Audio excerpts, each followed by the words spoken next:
పురుషోత్తం గారు ఎలా చూడాలి పవన్ కళ్యాణ్ తాజాగా నిన్న చేసినటువంటి వ్యాఖ్యలు? గతంలో కూడా టీవీకే పార్టీ అధినేత విజయం తర్వాత కూడా ఆయన చేసినటువంటి వ్యాఖ్యలు కాపు సామాజిక వర్గంలో ఒక ఆగ్రహానికి కారణమయ్యాయి. ఊర్లో పెళ్లికి అదేదో హడావిడంటూ ఆయన చేసినటువంటి వ్యాఖ్యల చుట్టూ ఎలాంటి దుమారం రేగిందో ఇప్పటికీ మనకి గుర్తుంది. ఇప్పుడు తాజాగా నిన్న చేసినటువంటి వ్యాఖ్యలు ముఖ్యంగా విజయాన్ని చాలా చులకనగా, చిన్న చూపుతో తక్కువ చేసి మాట్లాడే విధంగా ఆయన వ్యాఖ్యలు చాలా వ్యంగ్యంగా ఉన్నాయి. ఎలా చూడాలి ఈ అంశాన్ని? రెహమాన్ గారు బేసిక్ గా విజయ్ గారి పార్టీ విజయం సాధించిన తర్వాత బాగా పవన్ కళ్యాణ్ గారు ఒత్తిడికి గురవుతున్నారు. యా ఒత్తిడి అంటే ఒక కాపు సామాజిక వర్గం అనే కాదు, ఆయన అభిమానించేవాళ్ళు ఎవరైతే ఆయన ముఖ్యమంత్రిగా చూడాలనుకున్నారో వాళ్ళందరూ కూడా మానసికంగా ఒత్తిడి చేస్తున్నారు. వచ్చిన అందరూ ఆయన ఏం చెప్పరు. సమాజంలో వాళ్ళ అభిమానులు ఏం ఫీల్ అవుతున్నారో ఆయనకు అర్థమైంది. అర్థమయ్యే క్రమంలో నేను అర్థవంతమైన రిసీవింగ్ చేసుకొని విజయ్ గారు లాగా లేదా పవన్ కళ్యాణ్ గారు అభిమానించే వాళ్ళు కోరుకునే రీతిలో తన పర్ఫార్మెన్స్ చూపడం లేదా ఆ రాజకీయాలు చేసే స్థితిలో ఆయన లేడు. లేనప్పుడు ఏం చేయాలి? విజయ్ గారి విజయాన్ని కొంత ట్రాక్ తప్పడం, ఆయన అక్కడ పరిస్థితులు బాగున్నాయని చెప్పడం, సాకులు అంటారు కదా, ఈ సాకులు ఎత్తుకునే ప్రయత్నంలో వారు ఉన్నారు. ఎత్తుక్కునే ప్రయత్నం చేసిన ప్రతిసారి అది ఫెయిల్ అవుతోంది. ఫస్ట్ టైం ఒకసారి మాట్లాడారు, ఇట్లా విజయ్ గారి లాగా మనం కూడా ఒంటరిగా ఉంటే ముఖ్యమంత్రి అయిపోయి ఉండొచ్చని చాలా మంది అంటున్నారు అనగానే ఆ హాల్ అంతా మారుమ్రోగిపోయింది. మనం అట్లా చేయలేము రాష్ట్రంలో అనగానే ఒకరు కూడా తప్పట్లు కొట్ల, పక్కన వాళ్ళు కూడా తప్పట్ల, స్టేజ్ మీద కూడా కొట్ల. అంటే ఆ సీన్ ఆయనకు అర్థమైంది ఏంటంటే నన్ను నిజాయితీగా అభిమానించే వాళ్ళందరూ నన్ను విజయ్ లాంటి రాజకీయాలు చేయమంటున్నారు అని ఆయనకు అర్థమైంది. అవును, కానీ చేసే పరిస్థితి లేదు, చేసే ఉద్దేశం కూడా లేనట్టుంది. కాబట్టి ఏం చేయాలి? ఆ విజయానికి ప్రత్యేకతను ఆపాదించడం, పెద్ద విజయం కానట్టు చేయడానికి కుదరదు. వారు అర్థం చేసుకోవాల్సింది, ఆయన చీఫ్ మినిస్టర్ అయిపోయిన తర్వాత దాన్ని తక్కువ చేసి ఏం చేయలేము. ఇక్కడ వారు లేవనెత్తిన అంశాలు చాలా విచిత్రంగా అనిపిస్తాయి. అదేంటంటే, ఒకటి, తమిళనాడు సమాజం కేక్ వాక్ లాగా వచ్చేసినారు, ఆంధ్రప్రదేశ్ సమాజంలో నిటనిలో చీలిపింది సమాజం. రెండోది, కొండల్ని ఎదుర్కొని వచ్చాను, నిలబడ్డా, ఇంతవరకు నిలబడి ఎవరకు తెచ్చాము, నువ్వు ఎట్ట గెలుస్తావో చూద్దాం అన్నారు, అసెంబ్లీ తాగుతావో లేదో చూద్దాం అన్నారు, ఇన్ని ఎదుర్కొని కొండల్ని కొట్టొచ్చు. కొండల్ని అని బహువచనం వాడకూడదు, కొండ మాత్రమే. ఒక జగన్మోహన్ రెడ్డి గారిని తప్ప మీరు ఎవరన్నా వ్యతిరేకించారు ఆంధ్రప్రదేశ్ లో? అందరితో బాగున్నారు కదా. అది కూడా ఒంటరిగా ఎదుర్కోకుండా అందరితో కలిసి ఎదుర్కొన్నారు. కాబట్టి జగన్ గారిని ఒకటి మాత్రమే మీరు విభేదించిన కారణంగానే మీరు విస్తృతమైనటువంటి లీడర్ కాలేకపోయారు. మీరు విజయ్ గారు విస్తృతమైన లీడర్ ఎందుకైనారంటే, పర్సనల్ గా ఒక స్టాలిన్, ఒక పళనిస్వామి అని టార్గెట్ పెట్టుకోవట్లా. ఆయన టార్గెట్ తమిళనాడు ప్రజలు. ఎంటైర్ ఇప్పుడు ఉన్నటువంటి పార్టీల వల్ల తమిళనాడు నష్టపోయింది, నేను ఏదో చేయాలనుకుంటున్నాను వచ్చాడు కాబట్టి అన్ని పార్టీలు ఆలోచించారు ఏదో చేస్తున్నాడని. మీరు మొదటి నుంచి జగన్ వ్యతిరేకత తారక మంత్రం చేపించడం వల్ల జగన్ వ్యతిరేకించే వాళ్ళు తప్ప అందరికి మీరు నాయకుడు కాలేకపోయినారు. ఇది మౌలికమైన. జగన్ వ్యతిరేకించే పార్టీలో 90% ఓట్లు తెలుగుదేశం పార్టీ ఉంది. ఇంక మీకు ఏడ స్కోప్ ఉంటుంది? మీరు జగన్ వ్యతిరేక పార్టీకి లీడర్ తప్ప ఆంధ్రప్రదేశ్ ప్రజలందరికీ నాయకత్వం వహించాలని మీరు ఆడనుకున్నారు. మీరు అనుకోకపోతే ప్రజలు ఆడేస్తారు. ఇదొకటి. రెండు, ఆంధ్రప్రదేశ్ లో సమాజం చీలిపోయింది. అదే అసలు నేను తమిళనాడుకి 2-3 సార్లు పోతే రెహమాన్ గారు, తమిళనాడులో రాజకీయంగా చీలిపినట్టుగా సమాజం మీరు కూడా గమనించి ఎక్కడ చీలిపోయి ఉండదు. నేను అక్కడ కొన్ని పెళ్లిళ్ళు చూశాను. పెళ్లిళ్ళ ఫోటోల్లో ఏఐడిఎంకే వాళ్ళు జయలలిత గారి ఫోటో వేసుకుంటారు, డిఎంకే వాళ్ళు కరుణానిధి ఫోటో, స్టాలిన్ ఫోటో వేసుకుంటారు. పెళ్లిళ్ళలో పొరపాటున ఏఐడిఎంకే కార్యకర్త పెళ్లికి డిఎంకే వాడు వచ్చి వాడు సస్పెండ్ చేసి పడేస్తారు. అంటే అంత చీలిపోయింది ఆ సమాజం. అక్కడ విజయం సాధించాడు, అక్కడేమంటే చీలిపోలా. ఆంధ్రప్రదేశ్ లో అంతగా దాంతో పోల్చుకుంటే బెటర్ పొజిషన్ లో ఉన్నాం మనం. కాబట్టి ఎట్లాంటి రాజకీయాలు? మన రాజధాని మార్పు గురించి మనం ఇక్కడ మాట్లాడతాం కదా. తమిళనాడులో డిఎంకే అధినేత సెక్రటేరియట్ కడితే దాని హాస్పిటల్కి ఇచ్చేసింది జయలలిత గారు, మీకు గుర్తుంది తమిళనాడు. అంటే నేను అనేది అంత కక్షపూరిత రాజకీయాలు ఉన్న రాష్ట్రంలో పెట్టలామి. అంటే అట్లాంటి దాన్ని మనం సమర్థించడం అని కాదు, అట్లాంటి రాజకీయాలు ఉన్న చోట ఇద్దరిని కొట్టి నిలబడ్డాడు. మీరు ఆ సాహసం చేయదలుచుకుంటే చెయ్యండి, చేయకూడదు అనుకుంటే రొటీన్ పాలిటిక్స్ అంతే తప్ప దాన్ని తక్కువగా చూడటం. దానికి రెండోది, మనకి ఏడుందండి యంత్రాంగం. మీ యంత్రాంగం కనీసం 12 ఏళ్ళు అయింది మీ రాజకీయ జీవితం, మీకు యంత్రాంగం లేదంటే ఎవరు తప్పది? ఎవరు వద్దన్నారా? మండలాల్లో పోయి పార్టీ కమిటీలు వేస్తే ఎవరు వద్దన్నారా? ఆ, విజయ్ గారు మీకన్నా యంత్రాంగం లేదన్నారు. మీరు 2019 ఎన్నికల్లో 175 నియోజకవర్గాలు తిరిగాడు పవన్ కళ్యాణ్ గారు 119 ఎన్నికల్లో. కానీ విజయ్ గారు 234లో 200 నియోజకవర్గాలు తిరగల. ఉమ్, సగం పోలింగ్ బూతులు ఏజెంట్లు లేరు. ఎవరో ఒక ఎమ్మెల్యే గురించి చెప్పారు. ఆ ఎమ్మెల్యే నామినేషన్ వేసేసి ప్రచారం కూడా పోలేదంట. ఊరికే విజయ్ గారు ఏమన్నారు, వేసిన ఫోటోలు పెట్టి వెళ్ళిపోయినట్టు ఇంటికి. మళ్ళీ చూస్తే గెలిచిపోయినాడు. అంటే విజయ్ గారు ఫోటోతోనే 200 నియోజకవర్గాల ప్రచారం జరిగింది. మీరు మీ కటౌట్ ఏకంగా ప్రతి నియోజకవర్గానికి వెళ్ళింది. అంటే ఆయనకి ఆడుంది యంత్రాంగం. ఆయనకు ఉన్నది ఒకటే, తమిళనాడులో నేను ఎదగాలనుకుంటున్నాను, నేను నిలబడతా, వాళ్ళు కాదు నన్ను కావాలని అన్నారు. అందరూ ఆలోచించారు. మీరు జగన్ మాత్రమే వద్దనుకున్నారు. జగన్ మాత్రమే వద్దనుకునే కొంతమంది ఉన్నారు. వాళ్ళందరూ తెలుగుదేశంలో ఉన్నారు. అది పంచాయతీ. మీకు వెనకాల ఊరు లేకపోయారు. కాబట్టి మీరు అందరూ భిన్నంగా రాజకీయాలు మీరు చేయలేదు కాబట్టి మీరు దానికి భిన్నంగా మాట్లాడితే ప్రయోజనం లేదు. కాబట్టి ఆయన ఏంటంటే 15 ఏళ్ల పాటు తెలుగుదేశంతో ఉండాలని చెప్పేశాడు. ఇండిపెండెంట్ రాజకీయాలు చేసే పరిస్థితులు లేరు. అప్పుడు ఏం చేయాలి మనం? దానికి కుంటి సాకులు ఎతకాలి. ఆడ పరిస్థితులు వేరు, ఈడ పరిస్థితులు వేరు. కాబట్టి సర్దుకొని తమ అభిమానులు ఆశించిన రాజకీయాలు చేసే స్థితిలో లేరు కాబట్టి సర్దుకునే మాటలు చెప్తున్నాడు. అది మిమ్మల్ని అభిమానించే వాళ్ళు యాక్సెప్ట్ చేస్తారని నేనైతే అనుకోను. అయితే ఇక్కడ ఆయన చేసినటువంటి వ్యాఖ్యలు సింపుల్ గా కటౌట్లు హాలోగ్రాములతో గెలిచేశాడు సుఖంగా అనడం ఎంతవరకు సమంజసం? ఎందుకంటే మరి కటౌట్ హాలోగ్రాములతోటే గెలిచేసేది అయితే మీకు ఎన్నెన్ని కటౌట్లు పెట్టలేదు. మీకోసం జన సైనికులు ప్రతి నియోజకవర్గంలో భారీ భారీ కటౌట్లు పెట్టారు. చాలా పెద్ద ఎత్తున హంగామాన చేశారు జన సైనికులు. ముఖ్యంగా కాపు సామాజిక వర్గం అయితే మిమ్మల్ని ఓన్ చేసుకుంది. మరి దీన్ని ఎలా కంపేర్ చేస్తారు? రెహమాన్ గారు, ఆ కంపారిజేషన్ మిమ్మల్ని బలహీనపరుస్తుంది. వారు అర్థం చేసుకోవాల్సింది, విజయ్ కటౌట్ గెలిపించింది కానీ మీ కటౌట్ ఇంటింటి పోయినా గెలిపలేదంటే ఎవరు వీక్? అవును, కటౌటే గెలిపించేసింది. మీ కటౌట్ లేదని అర్థం. మీరు మీరు ఒరిజినల్ మనిషి వెళ్ళారు కదా. అనేది విజయ్ కటౌట్ గెలిపించింది. పవన్ కళ్యాణ్ డైరెక్ట్ కటౌట్ ఇంటి ఊరు తిరిగినాడు గెలిపించలేదంటే ఎవరు బలవంతుంది? అదే కదా. కాబట్టి ఆయన కటౌటే గెలిపించేసిందంటే అంటే ప్రజలు కాదు, విజయ్ గారికి ఉన్న కెపాసిటీ అది ప్రజలు ఆశించారు. మనం నియోజకవర్గం అంతా తిరిగినాం, ఎందుకు గెలిపించలేదు అంటే మన కటౌట్ ఒరిజినల్ కటౌట్కి విలువ లేదని అర్థమా? అట్లా కాదు కదా. కాబట్టి మనం మాట్లాడేటప్పుడు ఒక ఇప్పుడు జగన్ గారు ఎంత హుందాగా, జగన్ గారు ఆలోచన ఎట్టనో ఉండి మీలాంటి జర్నలిస్ట్ అడిగారు, విజయ్ గారు మీ కటౌట్ పెట్టి గెలిచారంటే ఏమన్నాడు ఆయన? విజయ్ గారు రాష్ట్రంలో ఆయనకు విలువ ఉంటుంది కానీ జగన్కి ఎక్కడ విలువ ఉంటుంది అన్నాడు. వాళ్ళ రాష్ట్రంలో ఆయనకే విలువ ఉంటుంది తప్ప నాకెందుకు విలువ ఉంటుంది అన్నాడు. అంతే కదా హుందాతనం అంటే. పగిచానికి ఆయన ఫోటో చూపించినాడు, జగన్ గారి ఫోటో ఆయన చూపించినా కూడా వాడి ఫుల్ స్టాప్. అందులో ఆయన గౌరవం పెరిగింది. కాబట్టి ఒకటి నిజం, ఏ కారణం రీత్యా అయినా విజయ్ గారు విజయం సాధించారు. ఇప్పుడు మీరు 21కి 21 గెలిచి చరిత్రను సృష్టించారన్నారు కదా, ఎవరితో కలిసి? ఇంక 2 పార్టీలతో కలిపి. మరి 21కి 21 2 పార్టీతో కలిపి మీరు చరిత్ర అయినప్పుడు 2 పార్టీలు కొట్టేసి 3వ పార్టీ అని గెలవడం అనేది చరిత్ర కాదా? కాబట్టి విజయాన్ని ఇప్పుడు ఆస్వాదించాలి. ఆ విజయంలో మీరు తీసుకోదలిసి తీసుకోండి. ఆ రాజకీయాలు మనం చేయదలుచుకోలేదండి, మనం చేయలేమండి, బాగుంది అంతే తప్ప మేము చేయకపోవడానికి కూడా రీజన్ ఎత్తకడం. చేయకపోవడానికి మీరు ఆ సాహసం చేయకపోవడం, అంతకుమించి కారణాలు ఏమి లేవు.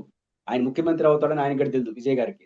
కొడదాము అయితే ముఖ్యమంత్రి, లేకపోతే ఇంకొక 5 ఏళ్ళ తర్వాత అవుదాం అనుకున్నాడు ఆయన. ఓపిక పెట్టుకున్నాడు. మనం ఓపిక లేదు కదా. కాబట్టి జగన్ ఓడిపోతే అదే పరమాణం అనుకున్నాడు ఆయన. జగన్ ఓడిపోతే అది నా జీవిత లక్ష్యం అనుకున్నాడు తప్ప నేను ముఖ్యమంత్రి కావాలనుకోవట్లేదు కాబట్టి పంచాయతీ చేస్తాను. 15 ఏళ్ళు రోడ్డు మీద దిగినా సరే నన్ను ఎవరు పట్టించుకోలేదు అంటున్నారు ఆయన. మరి సరిగ్గా ఇదే టీవీకే పార్టీ అధినేత విజయం తెలిసిన తర్వాత ఆయన చేసినటువంటి వ్యాఖ్యలు, ముఖ్యంగా అక్కడి వ్యవహారంతో ఇక్కడి వ్యవహారాన్ని కంపేర్ చేస్తూ జన సైనికులు సూచించినప్పుడు ఆయన చేసినటువంటి వ్యాఖ్యలు, నేను సీఎం అవడానికి పార్టీ పెట్టలేదు అన్నారు.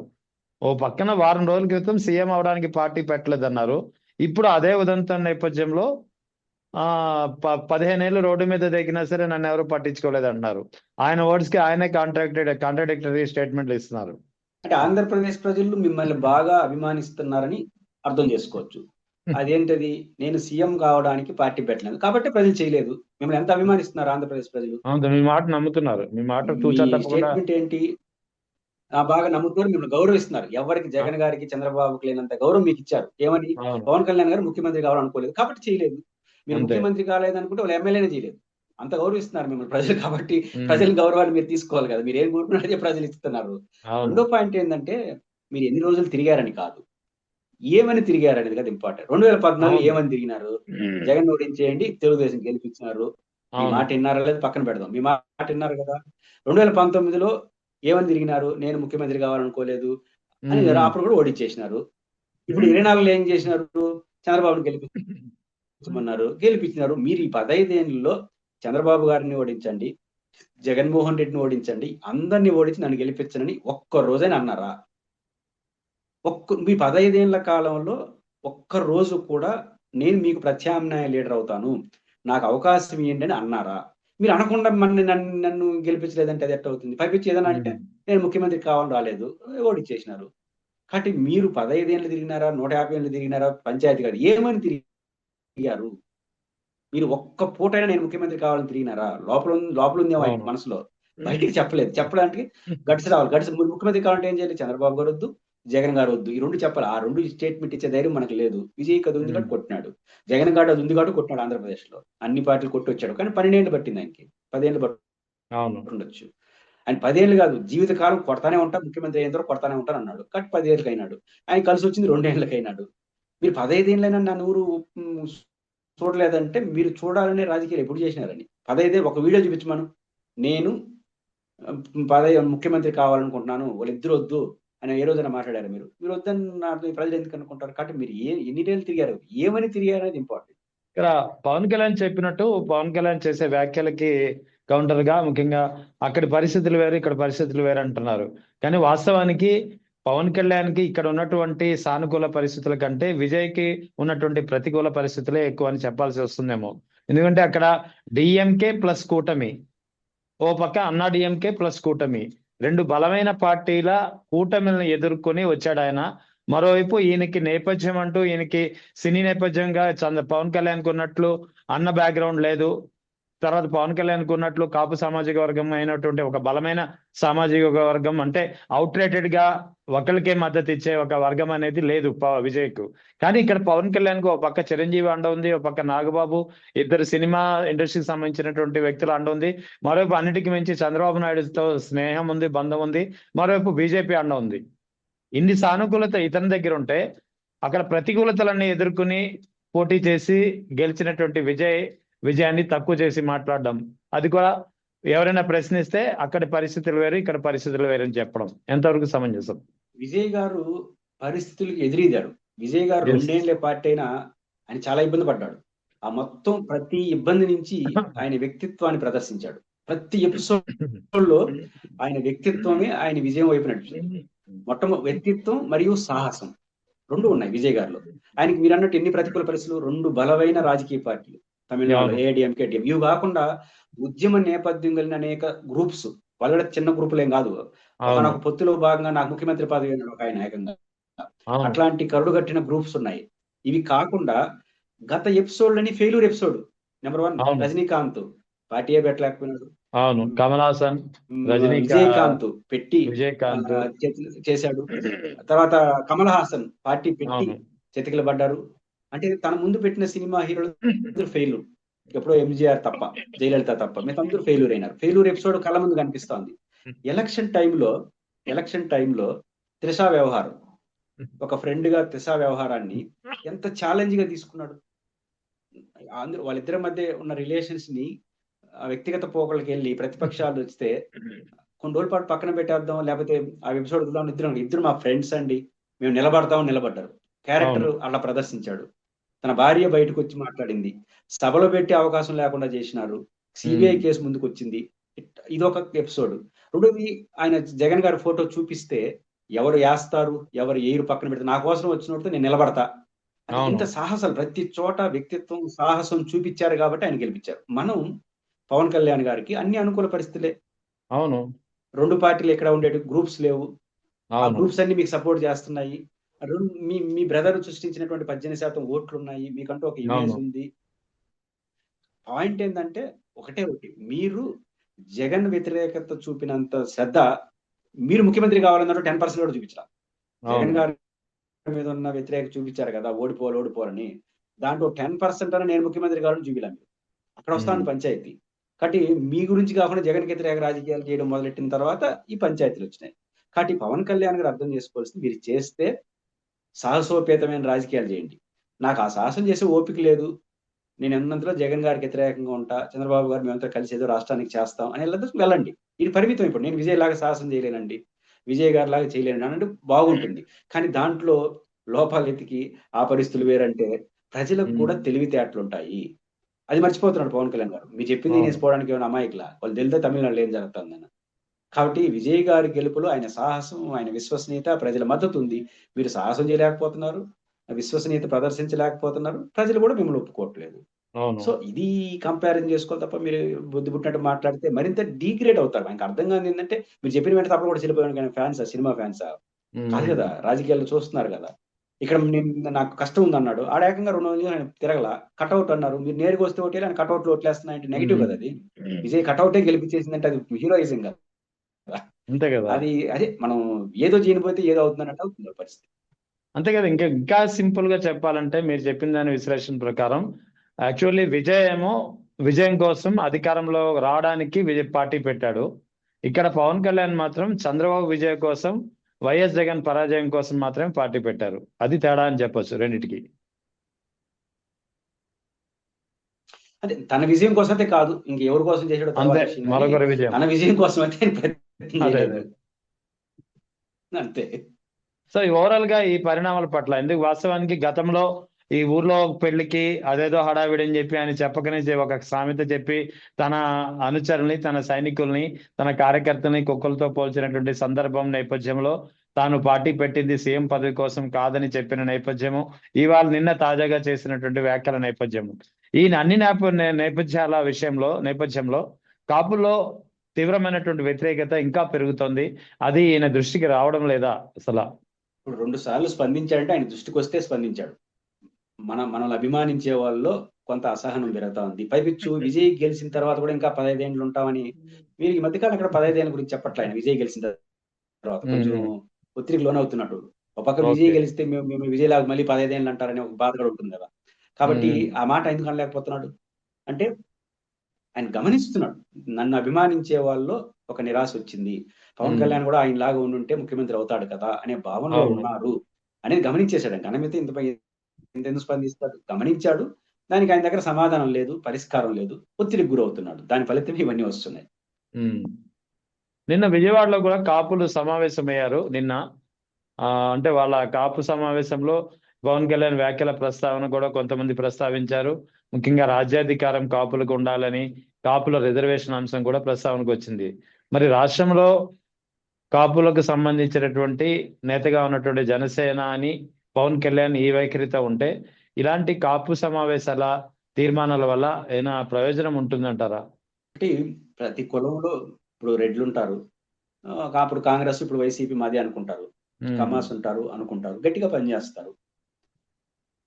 కాపులు కూడా చాలా గట్టిగా పనిచేసినారు. ఫెరోసస్‌గా పవన్ కళ్యాణ్ గారిని మంచి ప్లేస్‌లో పెట్టాలని, మంచి రోజులొస్తాయని వైసీపీకి వ్యతిరేకంగా మాట్లాడారు. No doubt at all. ఆ వేడి పోతుంది first of all. Pawan Kalyan garu కూటమితో ఇంక కొనసాగితే, ఆ వేడి ఉంటుంది గదా! ఏదో చేయాలి తపనని. ఆ వేడి అవును. పోతుంది. దాని ఫలితం ఏమవుతుంది? కాపు సామాజిక వర్గంలో కూడా కంఫర్ట్ పాలిటిక్స్ ఎతుక్కుంటారు. కంఫర్ట్ పాలిటిక్స్ అని మనకు వైసీపీలో ఉండేవాళ్ళు వైసీపీతో ఉంటారు. తెలుగుదేశం ఉంటారు. ఈయన కొంత బలహీనపడతాడు. కాబట్టి ఆ కంఫర్ట్ పాలిటిక్స్ వల్ల కాపుల్లో ఆ పోలరైజేషన్ అవి తగ్గుతాయి. మీకు అందుకే ఇప్పుడు వైఎస్ఆర్ కాంగ్రెస్ పార్టీ ఎక్కడ పవన్ కళ్యాణ్ గారు ఎన్ని విమర్శలు చేసినా లైట్‌గా ఎందుకు తీసుకుంటా ఉంది? ఎందుకు తీసుకుంటా ఉందంటే, కాపుల్లో ఒక రియలైజేషన్ స్టార్ట్ అయింది. ఎందుకంటే, హ్మ్. ఏంది మనం ఏమనుకుంటున్నాం, ఏమి లేదనేసి. అప్పుడేమవుతుంది ఇప్పుడు లైట్ తీసుకుంటున్నారంటే ఎందుకు పవన్ కళ్యాణ్ గారిని తిట్టి, విమర్శించి వాళ్ళ ఇప్పుడు నాకు చాలా సందర్భాల్లో కాపులు చాలా మంది జగన్ గారు వాళ్ళందరూ మాట్లాడకుండా ఉంటే బాగుంటుందని చెప్పేవాళ్ళు చాలా మంది ఉన్నారని పత్రికలో చూస్తున్నాం. అవును. అంటే ఏంటని మేమంతా రియలైజ్ అవుతున్నాం అని చెప్పడమే కదా!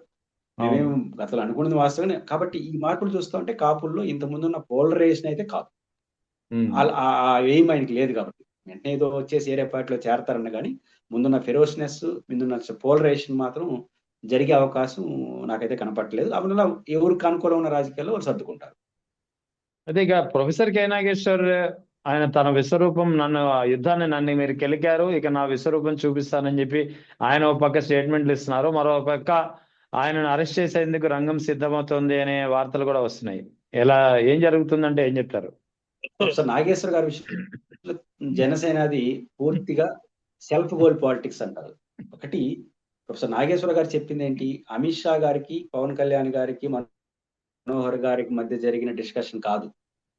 అది అయిపోయిన తర్వాత జనసేన కోర్ కమిటీలో చెప్పిన అంశాలు తనకు వచ్చిన సమాచారం మేరకు చెప్పాడు.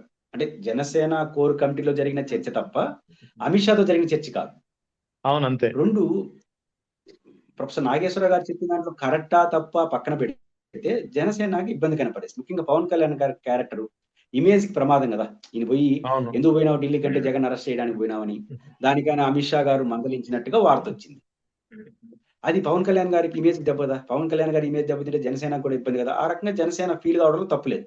అయితే ఫీల్ అయితే ఏం చేయాలి, నాగేశ్వర్ గారు చెప్పింది రాంగ్, ఆధార రహితం, మాకు అలాంటి అవసరం లేదు, నాగేశ్వర్ గారు కావాలని చెప్తున్నారని రాజకీయంగా ఆయన మీద ఫైట్ చేస్తున్నారు అనుకోండి, జనసేన కరెక్ట్, తప్పుల తర్వాత ఇష్యూ. మీరు ఏం చేసేసినారు, నాగేశ్వర గారు చెప్పిన వెంటనే నాదెండ్ల మనోహర్ గారు, నాగేశ్వర గారు పెద్ద మనిషి, నేను స్పీకర్ గా ఉన్నప్పుడు ఆయన ఎమ్మెల్సీగా ఉన్నాడు, మంచి వ్యక్తి, అలాంటి వాళ్ళు ఆధారాలు లేకుండా మాట్లాడడం కరెక్ట్ కాదు, వారు ఉపసంహరించుకుంటే మంచిది అన్నారు. అంటే పార్టీ అధికారిక కోరిక ఏంటి, నాగేశ్వర గారు ఉపసంహరించుకోవాలి. వెంటనే నాగేశ్వర గారు అన్కండిషనల్ గా నేను ఉపసంహరించుకుంటారు, ఇతర రాజకీయ నాయకులు కన్నా పవన్ కళ్యాణ్ గారు అంటే నాకు చాలా ఇష్టము, గౌరవం, మా ఇంటికి పెళ్లికి గడ వచ్చాడు, నేను ఉపసంహరించుకుంటున్నాను అన్కండిషనల్ గా అని ఆయన చెప్పేశాడు. అంటే మీ డిమాండ్ ని నాగేశ్వర గారు అంతకన్నా ఎక్కువ ఉపసంహరించుకున్నాడు. దాంతో సబ్జెక్ట్ క్లోజ్ కదా.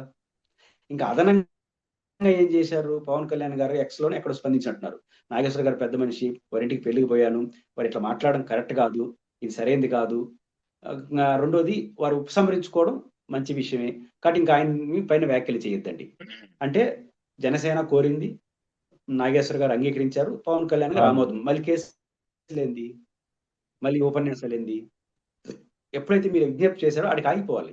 తప్పులు జోలికెళ్ళట్లా. మీరు విజ్ఞప్తులు అంగీకరించిన తర్వాత మళ్ళీ నేను కేసులు అంటే సమస్య వస్తుంది. ఒకటి నాగేశ్వర గారైనా మీరైనా ఎవరైనా వాడి గమనంలో పెట్టుకోవాల్సింది, అరెస్టులతో అన్ని సమస్యలు పరిష్కారం కాదు.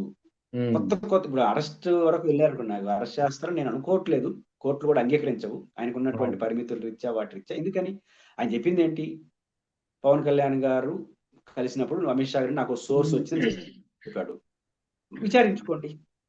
సోర్స్ లేకుండా మాట్లాడితే చట్టం ఏం చెప్తుందో చేయాలి. అంటే అబద్ధం చెప్పినట్టే కదా. ఇప్పుడు నాగేశ్వర గారు చెప్పింది అబద్ధం కింద వస్తే కుట్ర కాదు కదా. ఇప్పుడు నాగేశ్వర గారు చెప్పింది నాకు ఒక సోర్స్, ఆ సోర్స్ లేకుండా ఆధారం చూపించకపోతే కోర్టు ఏం చెప్తుంది, అబద్ధాలు చెప్పినారు అని వస్తుంది, అంతేనా. అబద్ధాలకి ఏం చేస్తుంది శిక్ష, ఏం అరెస్ట్ చేసి ఏం సాధిస్తారు. కాబట్టి ఇది ప్రాథమికంగా గుర్తించాలి. ఇప్పుడు నాగేశ్వర గారు లాంటి తెలంగాణలో అన్ని పార్టీలు చివరకు బీజేపీ వ్యతిరేకమైన ముద్ర ఉన్న నాగేశ్వర బీజేపీ సమర్థిస్తూ పోస్టులు పెట్టారు. బీజేపీ సమర్థిస్తే ఆంధ్రప్రదేశ్ బీజేపీ ఏం చేయాలి, కూటమి బీజేపీ. తెలంగాణలో మన ఆయన ఆల్ పార్టీస్ ఆయన్ని సమర్థిస్తున్నాయి, ఆంధ్రప్రదేశ్ లో కూటమి తప్ప అందరూ సమర్థిస్తున్నారు. ఈ పరిస్థితుల్లో కూటమిలో భావన బీజేపీ ఆంధ్రప్రదేశ్ ఏం చేయాలి, ఇది మురళీధర్ రావు సమర్థించగలేదు, మరి మీరేందంటారు కదా. కాబట్టి ఇవన్నీ బ్యాక్గ్రౌండ్ నేపథ్యంలో డిఫెన్స్ అవుతుంది. రెండోది నాగేశ్వర గారు నోరున్న వ్యక్తి, గౌరవం ఉన్న వ్యక్తి. ఇప్పుడు ఆయన్ని సోర్స్ లేకుండా నువ్వు మా పైన చెప్పావని నువ్వు ఆయన అరెస్ట్ చేస్తే, ఏ సోర్స్ తో నువ్వు 30,000 మంది మహిళలు అపహరణకు గురయ్యారని చెప్పారని ఆయన కౌంటర్ ఆర్గ్యుమెంట్ చేస్తే ఏం సమాధానం చెప్తారు. అవును కదా, ఎన్ని ఆరోపణలు చేశారు పవన్ కళ్యాణ్ అంటారు కదా, అవన్నీ చర్చకు వచ్చేస్తాయి. కాబట్టి నాగేశ్వర గారి విషయంలో ఎప్పుడైతే మీరు విత్డ్రా చేసుకోమని చెప్పారో అప్పటికే మీ పని అయిపోయింది. ఆయన ఏమన్నా ఇతర పార్టీ నాయకుల్లాగా అయితే నేను చెప్పనని ఉంటాడు, ఆయన ప్రొఫెసర్, ఆయన వివాదం పెంచడు, ఒప్పుకునేసినాడు, ఇంకా అయిపోయింది. కాబట్టి వాళ్ళు సెల్ఫ్ గోల్ పాలిటిషియన్. నాగేశ్వర గారి జోలికి ఇంకా ఎంత ఎక్కువ పోతే అంత జనసేన నష్టపోవడం తప్పు ఉండదు. నాగేశ్వర గారి తప్పు జోలికి వెళ్ళట్లా, మీరు ఎంచుకున్న మార్గమే రాంగ్. ఇప్పుడు అదనంగా ఆయన్ని కేసు పెడతాం అంటే అన్ని విషయాలు చర్చకి వస్తారు. ఇప్పుడు చంద్రబాబు గారు ఏమన్నారు, లోకేష్ గారు ఏమన్నారు, ఏమి జరిగిందని మాట్లాడట ఆయనకి ఆ స్వేచ్ఛ ఉంటుంది కదా. కాబట్టి అనవసరమైన సమస్యను కొని తెచ్చుకున్నారు అవుతారు. మరి కొని తెచ్చుకుంటారా ఆపుకుంటారా అనేది వాళ్ళ విజ్ఞప్తి. ఇప్పుడు ఈ నాగేశ్వర గారి వ్యాఖ్యల నేపథ్యంలోనే ఇప్పుడు కొత్త వాదన కూడా మొదలైంది. ముఖ్యంగా ఆంధ్ర వర్సెస్ తెలంగాణ అనేది, ఆంధ్ర రాజకీయాల్లో తెలంగాణ వ్యక్తి ప్రమేయం ఏంటి, తెలంగాణ వ్యక్తికి సంబంధం ఏంటి అని చెప్పి వ్యాఖ్యలు చేస్తున్నారు. దీనికి కూడా ప్రొఫెసర్ నాగేశ్వర గారు గట్టిగానే కౌంటర్ ఇచ్చారు. అలాగంటే మరి ఆంధ్రాలో పదవులు అనుభవిస్తున్న వాళ్ళు ఇక్కడ ఎందుకు నివాసం ఉంటున్నారని చెప్పి ఆయన ప్రశ్నించారు. ఇదొకటైతే రెండవది కవిత కూడా ప్రొఫెసర్ నాగేశ్వరరావు అరెస్ట్ చేస్తే హైదరాబాద్ లోని చంద్రబాబు ఇంటిని ముట్టడిస్తామని చెప్పి వార్నింగ్ ఇవ్వడమే కాకుండా ఆంధ్ర పోలీసులు తెలంగాణ పోలీసులు కుమ్మక్కయ్యారంటూ ఆమె ఆరోపించింది. వెర్షన్ పూర్తిగా విస్తరిస్తోంది ఇది. ఏమవుతుందంటే బేసిక్ గా తెలంగాణ వర్సెస్ ఆంధ్ర అయితే రాదు. ఎందుకు రాదంటే తెలంగాణ వాళ్ళందరూ ఏకమై నాగేశ్వర గారి అభిప్రాయం సమర్థిస్తారు. అంటే ఆంధ్రప్రదేశ్ గురించి తెలంగాణ వాళ్ళు మాట్లాడకూడదు కానీ తెలంగాణలో వచ్చి వ్యాపారం చేయొచ్చు, ఆంధ్రలో అది పనిచేస్తుంది తెలంగాణలో.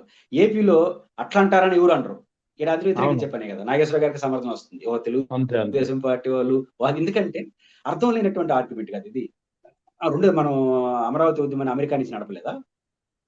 అప్పుడు అవన్నీ ముందుకు రావా, చర్చలు రావా? మన హైదరాబాద్ రాజకీయం చేయలేదా? చంద్రబాబు గారిని అరెస్ట్ చేస్తే హైదరాబాద్ లో మీటింగ్ పెట్టలేదా? సాయంత్రం పూట 1,00,000 మంది సమీకరించి మీటింగ్ పెట్టారుగా, చేయలేదా? రేపు చంద్రబాబు గారు బీజేపీకి సమర్థించకపోతే వాళ్ళు అడ్డుకుంటే తెలంగాణలో ఐక్యతకు దారి తీస్తుంది. ఆంధ్రాలో ఏమో మీకు సపోర్ట్ చేసేవాడు ఉండరు, వాళ్ళ పార్టీ వాళ్ళు తప్ప. కాబట్టి పెద్ద ఇబ్బంది ఉండే పరిస్థితి లేదు. తెలంగాణలో ఖచ్చితంగా కవిత గారైనా ఎవరైనా సరే ఇబ్బంది కాబట్టి రేవంత్ రెడ్డి కూడా అనవసరం ఇబ్బంది. ఎందుకంటే ఆయన ఏం చేయలేదు పాపము. కాబట్టి కేసు ఏమో పెద్దది కాదు, వీళ్ళేమో అరెస్ట్ చేస్తారు అంటున్నారు. లేనిపోని కాంప్లికేషన్ వస్తుంది. ఇప్పుడు అరెస్టులు ఎక్కడ చేసినా తెలుగుదేశం అండ్ ముఖ్యంగా బీజేపీని కూడా టార్గెట్ చేస్తారు తెలంగాణలో. ఎట్లా మురళీధర్ రావు గారు మాట్లాడినారు, ఇంకొంచెం గట్టిగా ఒత్తిడి చేశారనుకోండి, బీజేపీ వాళ్ళందరూ కూడా తెలంగాణలో కూటమి 3 పార్టీలు ఇళ్లకు ముట్టడిస్తా ఉంటారు రేపటి నుంచి. రేవంత్ రెడ్డి గారు ఆ లైన్ తీసుకున్న మనమే ఆశ్చర్యపోనక్కర్లా. బీఆర్ఎస్ ఆ లైన్ తీసుకున్న, ఎందుకంటే తెలంగాణ వర్సెస్ వాళ్ళు చేస్తారు. కాబట్టి అనవసరమైనటువంటి పంచాయతీ తెచ్చుకున్నారు. అదే నాగేశ్వరరావు గారికి విజ్ఞప్తి చేయకుండా ఉంటే మీరు రాజకీయం చేసి ఉండొచ్చు.